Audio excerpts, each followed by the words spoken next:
Ang pagiging OFW ay isang napakalaking sakripisyo kung saan ang hugot ay madalas nagmumula sa matinding lungkot at pananabik na mapalaya sa sariling pamilya. Kahit doble kahit sa trabaho at madalas makaranas ng diskriminasyon o pangungulila. Ang lahat ng ito ay tiniis para lamang mabigyan sila ng mas magandang kinabukasan.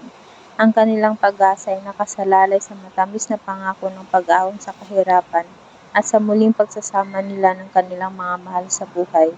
Sa bawat patak ng pawis at luha, ang tanging nagbibigay lakas ay ang pananalig ng sakripisyong ito ay pansamantala lamang at may katapusan. Sa huli, ang pangarap na may angat ang estado ng pamilyang nagsisilbing liwanag na gumagabay sa kanila sa gitna ng kadiliman ng kalungkutan sa ibang bansa.